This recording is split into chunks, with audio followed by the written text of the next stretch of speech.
Hello friends. தெரியாமல் வாழ்க்கை நம்மை திசை மாற்றும் நாட்கள், டேர்னிங் பாயிண்ட்டுன்னு சொல்லுவாங்க இல்லையா? ஸோ அந்த மாதிரி ஒவ்வொருத்தங்களுக்கு லைஃப்பில் ஒவ்வொரு டேர்னிங் பாயிண்ட் இருக்கும். ஜென்ரலைஸ்டாக இது என்னவா இருக்கும்னு நான் யோசிச்சப்போ எனக்கு கிடைச்ச ஆன்சர் தான் இப்போ நான் ஷேர் பண்ண போகிறேன். ஒரு கட்டத்தில் வாழ்க்கை நமக்கு எதுக்குமே பதில் சொல்லாது.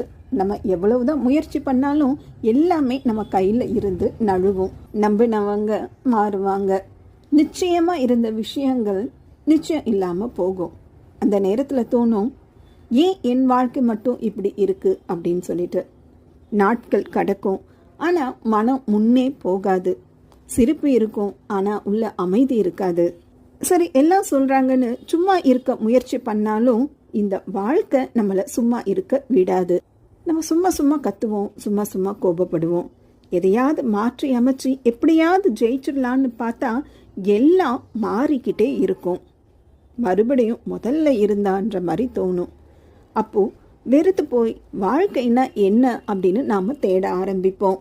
அப்போ தான் புரியும், நாமெல்லாம் இந்த பற்றை விடுறோமான்னு கடவுள் பார்த்துருக்காரு, அப்புறம் சொல்லி பார்த்துருக்காரு, அப்புறம் நம்ம கேட்டதெல்லாம் கொடுத்தும் பார்த்துருக்காரு. அப்படியும் புரியலன்னா கொடுத்ததெல்லாம் திரும்ப எடுத்தும் பார்த்துருக்காரு. தேவைன்னா அப்பப்போ அடிச்சும் பார்த்துருக்காரு. இவ்வளவு முயற்சி பண்ணியிருக்காரு இல்லையா? அதனால் ஒரு நாள் நாமளும் அந்த பற்றை விடுவோம். கடைசியாக நம்ம அந்த பற்றை விடுறப்ப தான் தெரியும், அதாவது நான் அமைதியான தருணத்தில் எல்லாமே அவன் செயல் அப்படின்னு புரியும். அதாவது நாம் நினச்சிட்ருக்கோம் இல்லையா, எல்லாமே நாம தான் செஞ்சிட்ருக்கோம் அப்படின்னு. ஆனால் எதுவுமே நாம் செய்யல, எல்லாமே அவன் செயல் அப்படின்றது புரியும். மாயை மறைஞ்சு உண்மை பேச ஆரம்பிக்கும்.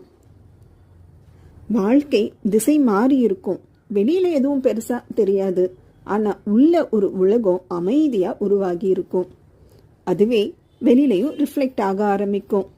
அதுக்கப்புறம் நம்ம கேட்டதெல்லாம் கிடைக்கும், நினைச்சதெல்லாம் நடக்கும். பயமும் இருக்காது. பயம் இல்லாத மனம் யுத்தத்தையும் வெல்லும். பழைய எண்ணெய் அமைதியாக விடைபெறும் தருணம் தான் நம்ம வாழ்க்கையை திசை மாற்றிய தருணம். அதாவது நான்ற அகந்தை இல்லாத ஒரு புதிய எண்ணெய் உருவாக்கி கொண்ட தருணம்.